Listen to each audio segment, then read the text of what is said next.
कौन मानेगा ये संविधान? जैसे बच्चा बड़ा होता है ना, छोटा बच्चा बड़ा होता है, समय के साथ जूते चेंज होते हैं, कपड़े चेंज होते हैं, बड़ा होता है, क्लासें चेंज होती है, समय के साथ संविधान भी चेंज होना चाहिए। सुन लो मेरे से बात।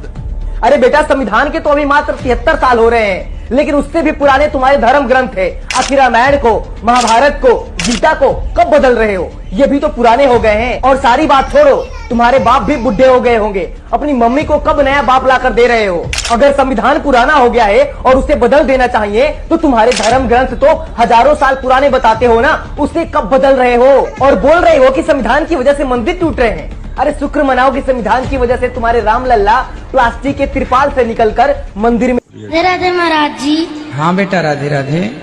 महाराज जी, मेरा प्रश्न ये है कि सूर्य उदय पहले कहाँ उगता है? सूर्योदय सबसे पहले हमारे भारत में हम आपको बता दें, सबसे पहला सूर्योदय कहाँ होता है। हम एक बार गए थे इस तरफ ना, हाँ किस तरफ, आसाम के आगे भी कुछ है, उसके आगे क्या है, मणिपुर के आगे क्या है, हम उस तरफ नागालैंड गए थे। हम नागालैंड गए थे। नागालैंड भारत की ही धरती है। नागालैंड वहां गए तो सवेरे 4:30 बजे देखा तो दिन था 4:45 बजे, इसलिए उस तरफ सबसे पहला सूर्योदय होता है। महाराज जी, बल्कि गूगल में सर्च करने से बताता है कि जापान में पहले सूर्य उदय होता है। आपने सुना होगा, जहां सूरज सबसे पहले आकर डाले अपना डेरा, वो भारत देश है मेरा। अच्छा आपका बच्चा एग्जाम देने जा रहा है, पढ़ाई करने जा रहा है और पास नहीं हो रहा है, या उसको आपको लग रहा है इसने पढ़ाई नहीं करी, पास नहीं होगा, तो शहद, बेलपत्री की बीच वाली पत्ती पर शहद लगा लीजिए और शंकर भगवान के शिवलिंग पर जाकर उसको बच्चे के हाथ से चिपकवा दीजिए।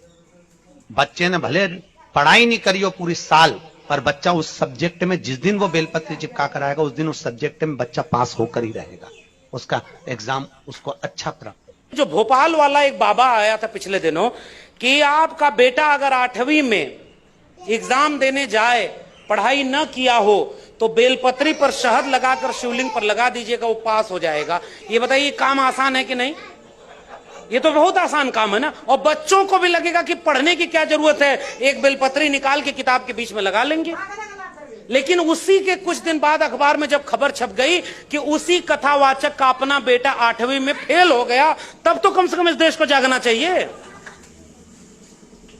ये वही देश है जहां 1998-99 के आसपास गणेश की मूर्तियां दूध पीती थी।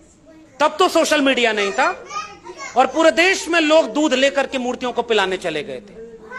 अब मैं पूछूंगा, कम से कम बिहार में हूं तो पूछ ही लेता हूं कि आजकल प्यास नहीं लग रही क्या? और मैं किसी का अपमान नहीं कर रहा, मैं तो वैज्ञानिक बात पूछ रहा हूं। आपको पता है ये अंधविश्वास। कौन मानेगा ये संविधान? जैसे बच्चा बड़ा होता है ना, छोटा बच्चा बड़ा होता है, समय के साथ जूते चेंज होते हैं, कपड़े चेंज होते हैं, बड़ा होता है, क्लासें चेंज होती है, समय के साथ संविधान भी चेंज होना चाहिए। सुन लो मेरे से बात।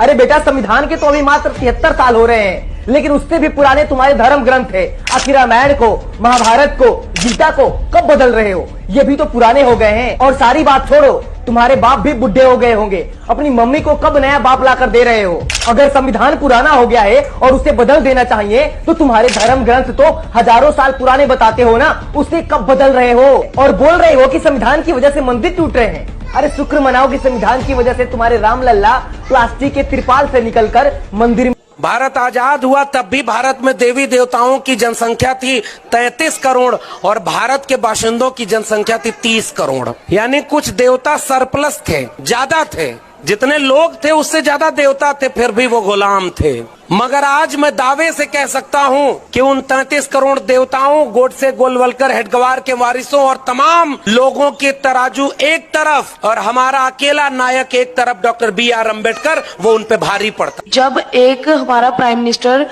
सिख था, जब एक हमारा प्रेसिडेंट मुस्लिम था, तब हिंदू खतरे के बीच नहीं था। और आज मोदी भी हिंदू है, अमित शाह भी हिंदू है, योगी भी हिंदू है, और आज खुलेआम कत्लेआम हो रहे हैं। और आज हिंदू खतरे के बीच है? इसका जवाब मुझे एक बार आप दे दो। देखिए, हिंदू खतरे में नहीं है, खतरे में वो हर इंसान है जो आज बेरोजगारी से जूझ रहा है, खतरे में वो हर इंसान है जो आज गरीबी से जूझ रहा है, खतरे में वो हर इंसान है जो भेदभाव से जूझ रहा है।